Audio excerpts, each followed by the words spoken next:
Welcome back to YG Stage, powered by Circle Electric, sponsored by Fleet Farm, Health Payment Systems, and Bell Bank Mortgage. I'm your host, Andy Weins, president of GreenUp Solutions. On the stage, we feature business owners, CEOs, and thought leaders who inspire, influence, and break the rules of business. Today, we welcome back Josh Delaney, a successful business owner and e-commerce expert in the health and wellness industry. We had so much to discuss with Josh that we brought him back on for a second part episode here at Serendipity Labs. We'll be back with part 2 of Josh Delaney after this short break.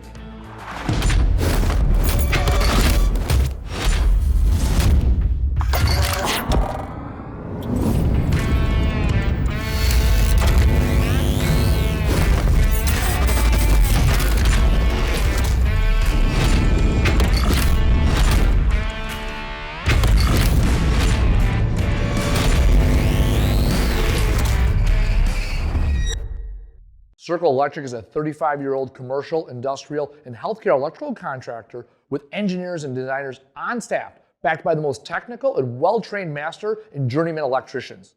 Whether it's an equipment move, new building, or commercial remodel, from pre-construction all the way through startup, primary power, branch power, or low-voltage systems, we're here to support you. Our 24/7 on-call service department is here to meet your electrical needs for our industrial and healthcare customers. You always hear safety first. We are safety always. Circle Electric will maintain electrical reliability for business continuity. Fleet Farm has everything you need for every season of life. From tending the vegetable garden season to planting 100 acres of crops season. Fleet Farm is your one-stop shop, whether it's strawberry jam season, cook your walleye season, or his first set of wheels season. Fleet Farm is built for every season. Fleet Farm, built for real life. For more than 80% of families, today's medical billing practices are confusing. At HPS, our goal is to improve the healthcare experience for the patient by making medical bill payments less stressful. In Wisconsin, that's all made possible by our comprehensive independent healthcare provider network. We simplify billing and lower costs for everyone involved in healthcare and offer various ways for individuals to pay without breaking the bank. Today, at a very special YG Stage, I bring in my good buddy and friend, Josh Delaney, e-commerce entrepreneur. We're gonna sit down and talk about the ways he's been successful and what he's doing day to day that led to the success that you can also do in your day-to-day business. Josh, thanks for joining me. Appreciate you having me. All right, so let's talk. If I remember correctly in our earlier conversations, you still have your email address easily accessible with all your product sales. Is that right? Oh, yeah. Every product sales that go out? Yeah, as of right now, the very first email that goes out to hundreds of thousands of people for our products, for our various brands, the very first email that goes out, I believe, is after 14 or 15, I think it's 15 days. So after you buy a product, we do consumables or topical skincare and things like that. So they're all health and wellness products. After I believe 15 days, so you've got the product within 3 to 5, you've had like a week to use it. The very first email you get is it's automated, but it is from my email with my phone number, which you'd be surprised people do call. Not a lot, but they do call. I get I get emails every day, but it's got a little picture of me and it's automated, but it says, hey, I'm Josh, I'm the owner. You've had your product for about a week now. I'm just checking in personally. How do you like it? Is there anything you think we should change? This is my real email. You can reply to this and I will reply back. Now that's an automated email. It goes to my customer support team and anybody that responds, they forward to me, which I get a handful a day. And I respond. And the best ones are always when people are like, I doubt this is Josh. I doubt this is the owner. I doubt this is gonna get a reply, but I'm gonna, say some stuff anyway. That's usually how they read. And then I will usually send something back. Hey, surprise, it's me. That's a great point. We're actually gonna do this. This is coming out soon. And I'll get an email back saying, oh my gosh, it's so fantastic. The product's great. The fact that you emailed, you've got a customer for life. That's not how every single one of them ends. No. But I would say, between 1 and 2 out of 4, 25 to 50% of those emails when I reply back and I'm in a good mood that day and I took the time to write like a full thank you or whatever the case may be, which is pretty often, 25 to 50% of the time, I will get a PS on that email back from them saying, the fact that you cared enough to like talk with me, I'll be a customer for life. So it's stuff like that where we lose sight of that. When I get a text message, I put in the effort. It's easy, it's 2 seconds, but that builds reputation. And for us in the e-commerce space, I'm always reminding people, I say, guys, there's a lot of people in the world. There was 300-400 million people in the US. You don't need that many people to make a ton of money. No. You don't need that many people. I can cater to thousands of people and make millions of dollars. That's not that many people. No, not a lot of, So we lose sight of what it actually takes to equate to a big business, and we forget about the onesies and twosies, so to speak. We put more effort on that. Well, if you said, hey, you know what, lifetime customer value, let's just say, okay, the customer is worth $1,000 a year, and you can get a lifetime. Let's call it lifetime $25,000, right? Yep. And if you just said, like someone, hey, I'm a customer for life.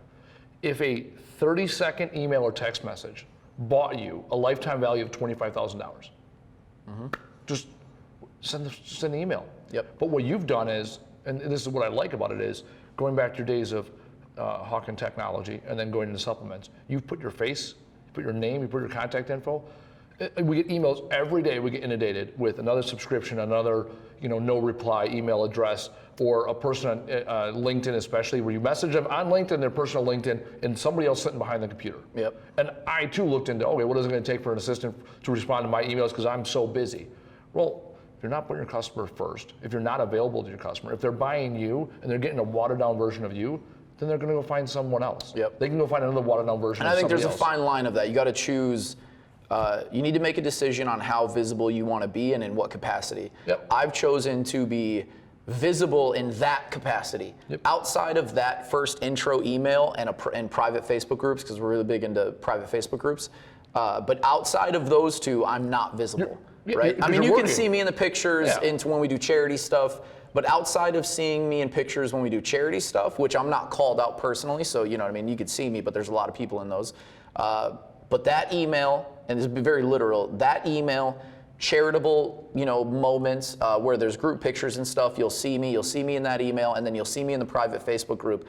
I stop it there because that's just enough visibility as an owner to get people to care and trust, but it is not too much visibility as an owner to tie any part of the brand directly to me.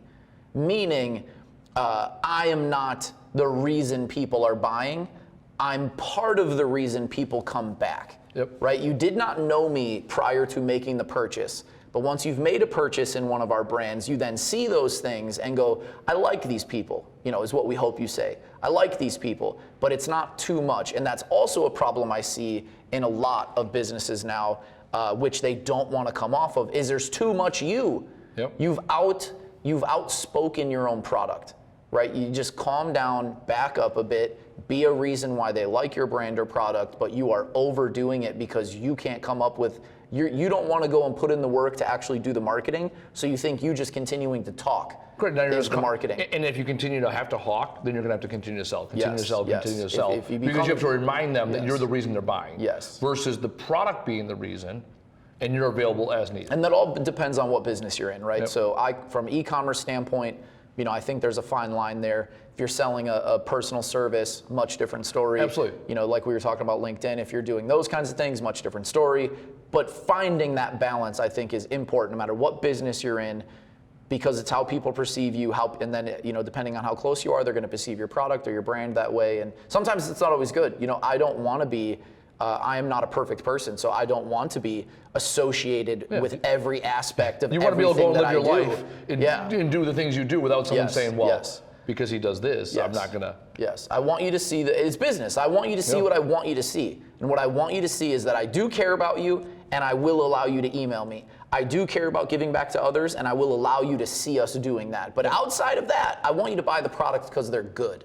I don't want you to buy it because I am the one who's constantly telling you to. That's going to get old. The product needs to be good, cut myself off where I need to be cut off, and let the business do what it needs to do. But again, that's going to be different for other people. But as a very common thing I see is people make themselves too much of the brand, and they can never outwork that. It's like you'll never go past what you've made yourself appear as. And so people can make a judgment of you, which we're all getting canceled and we're all getting judged, and it's all that crap is going on to where it's like, listen, you can't do that anymore, right? Whether you want to or not, culture and society no longer cares about you as much as you think you do.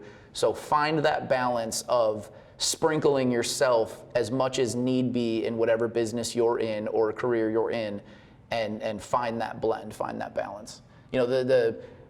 As humans, we still want what we can't have, right? Yep. So there's still something sexy about mystique, and not knowing everything about someone.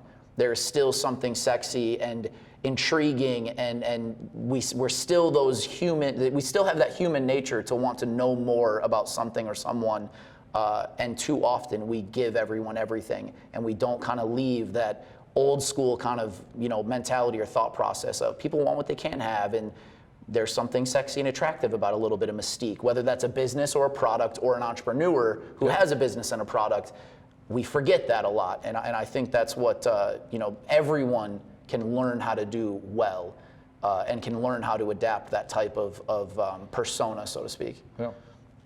No, I love that. I mean, that's a great way of looking at it.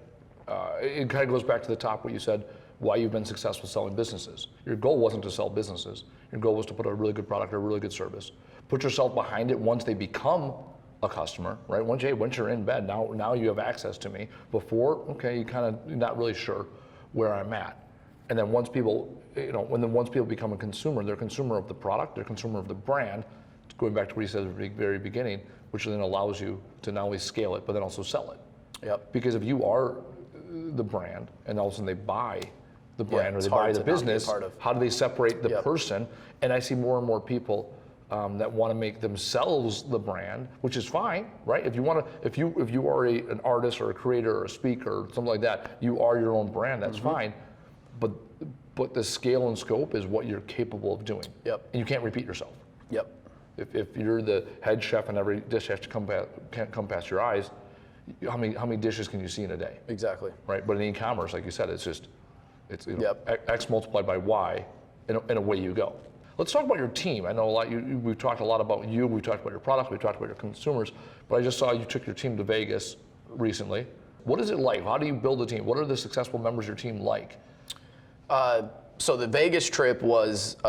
We exited 80%, so we didn't even fully exit, if I use the term correctly. So we sold 80% of one of our brands for $21 million on a $27 million valuation. So there's still $6 million left. So I sold 80% for $21 million. There's $6 million in equity still left. We still own 20%. So there is a exit within 2 years that is a part of the deal. Yep.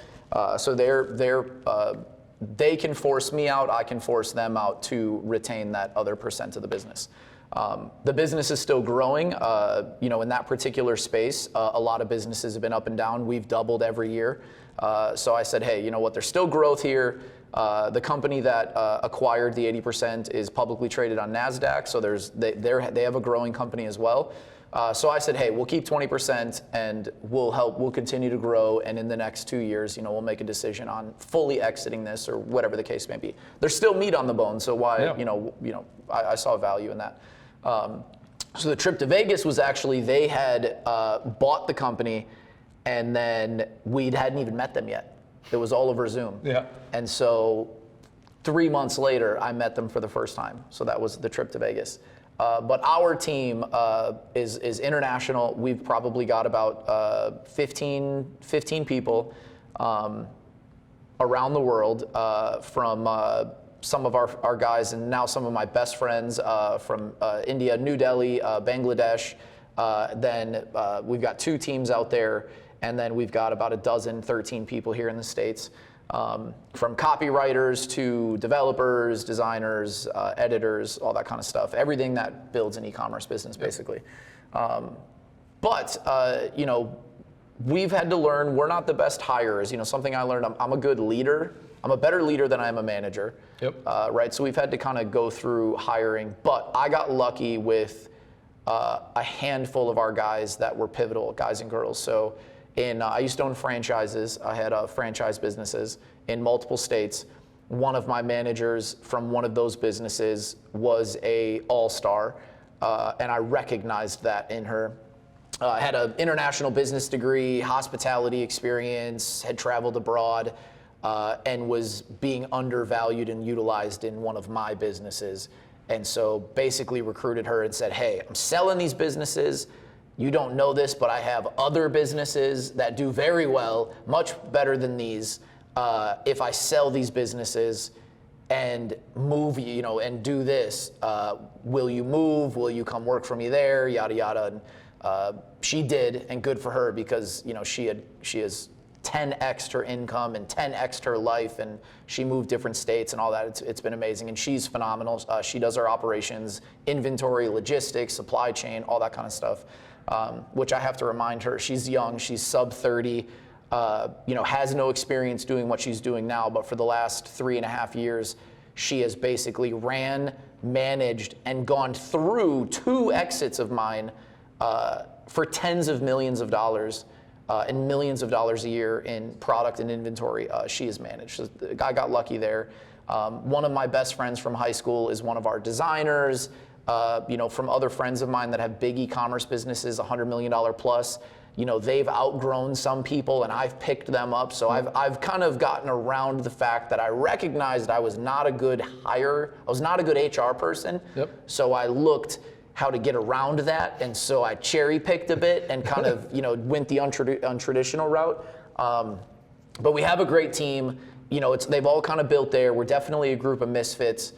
It was not normal, but I am not an expert. What my point of view from building a strong team is, probably my 2 biggest lessons were hire an HR person to do your hiring, firing, and help with interviewing. Yep. We did that with some gals local here, and we did Myers-Briggs testing, yep, which was phenomenal. Okay. I've never done any of the personality test stuff, but once we did it, I was very reluctant and very frustrated when it started, but then once we got through a couple of hours, I was like, this is the best thing ever, and everybody should do this, and it helps you pair personalities, and so now we have a very good idea of the type of personality we need. We're still not good at hiring, yeah, but we know how to recognize it, but we have built a very awesome team of misfits that have come from various places because I have cherry picked in weird ways, and I think the lesson to be learned there was because I knew I was bad at something, yep, I was always on the lookout for how to make that thing I was bad at still work.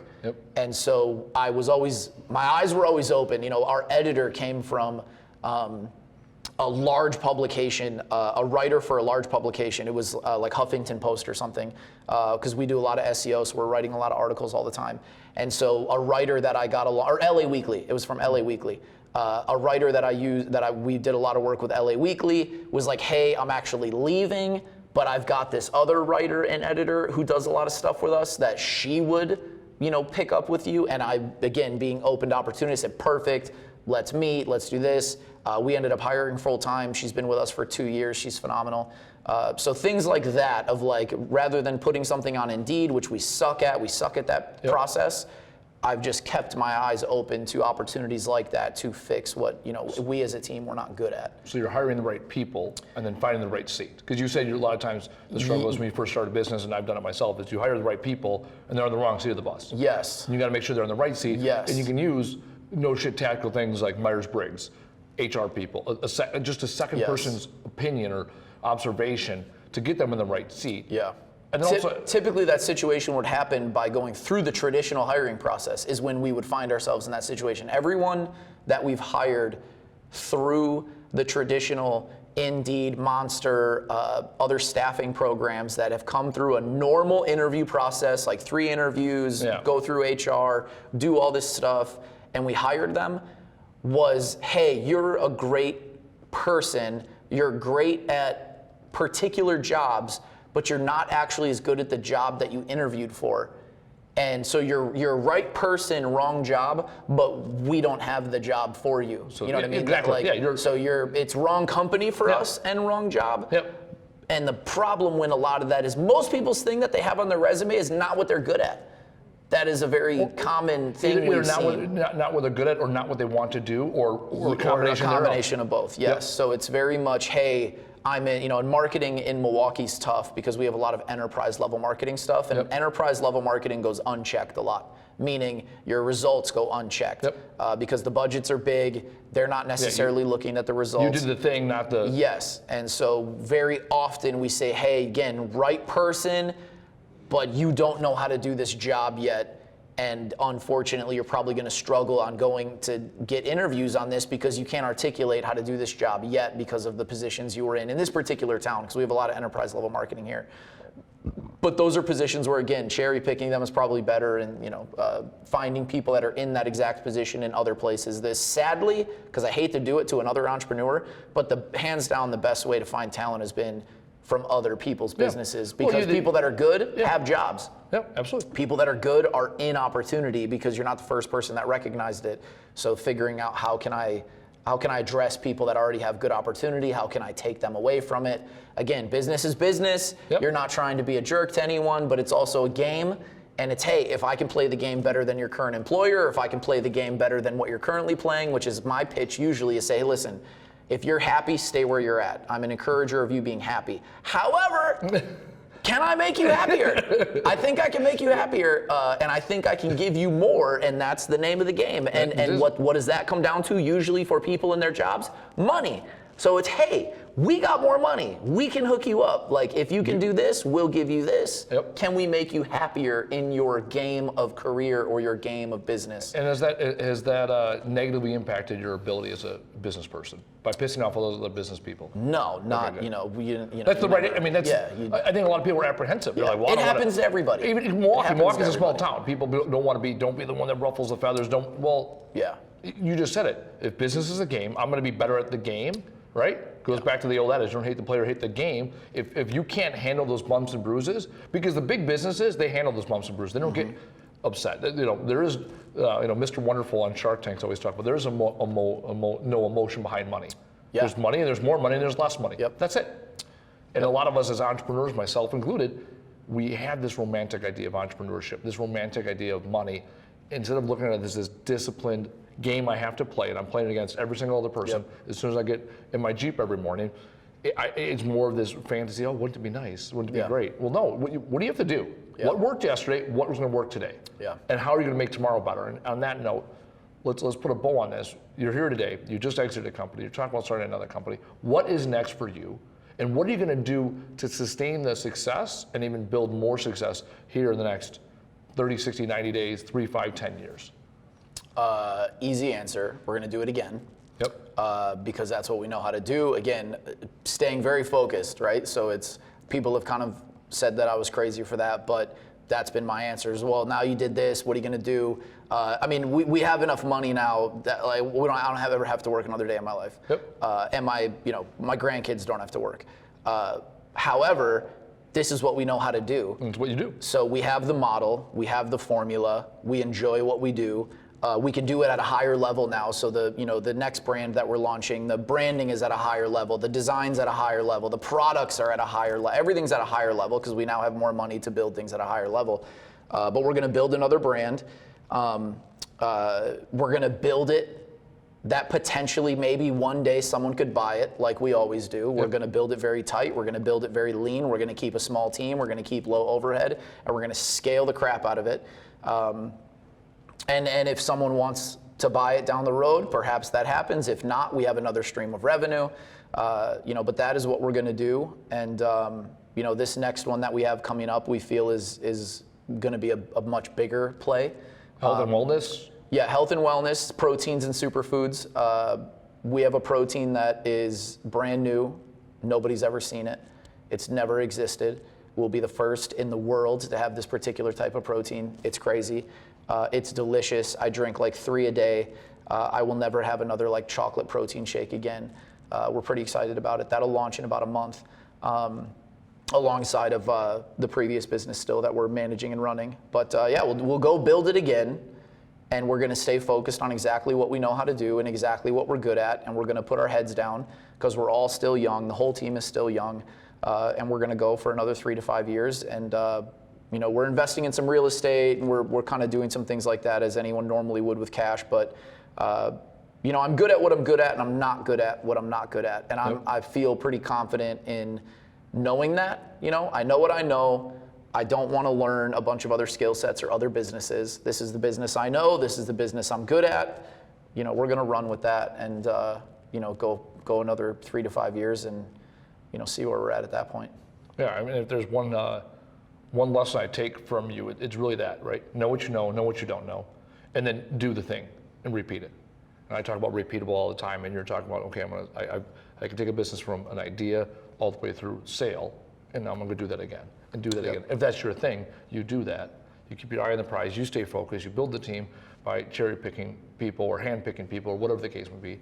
You go out and you're not asking for forgiveness or even permission to go do the thing, and it's a game. Business is a game, and it's X's and O's, and your goal is to cash is king. The currency of business is dollars. Money. Yeah, that's it. That's be romantic with the things that you can do with your money, Absolutely. Not with the money itself, because that's where you get into trouble. You start to lust after money. You start to, and you start to envy other people's money, and you compare. Be romantic with the things you can do with the money, and then that makes money less valuable to you mentally, so to speak. But it is the scoreboard. That is the scoreboard, and so often we go to networking events or we go to big events and we do this, and it's kind of a thing of, hey, where are we at on the scoreboard per the advice that we're giving to people that want to play that particular game. So it's interesting, but yeah, sorry. No, I love it. Yeah. I love all the things. I really do appreciate your time today. All the advice. I know the people that are watching here, they're gonna look at what you've done. I love the fact that it's how disciplined it is, how simple it is, and you make it repeatable. And that's what all of us as business people, whether we own a business, we're sole proprietors, we're salespeople, is what is discipline, what is repeatable. You know how to do it again, and do it over and over and over, and enjoy the process of doing it again, and find the love and passion for doing it again. Because if you're not passionate and you're not in love with doing it a second time, a third time, a fourth time, maybe it's not the right thing for you. Appreciate it. Thanks for your time. What an engaging conversation I had with Josh today here on the YG stage powered by Circle Electric. Now, are you or someone you know ready to take the stage here at Serendipity Labs? Let us know. Share your stories. Help us feature the best speakers around by heading to younggunsmovement.com and applying to be a speaker. YG Stage is powered by Circle Electric and sponsored by Fleet Farm, Health Payment Systems, and Bellbank Mortgage. If you haven't yet, subscribe to our YouTube channel, or you can listen to our episodes wherever you take in podcasts. As always, I'm Andy Weins, President of GreenUp Solutions. Thanks for tuning in.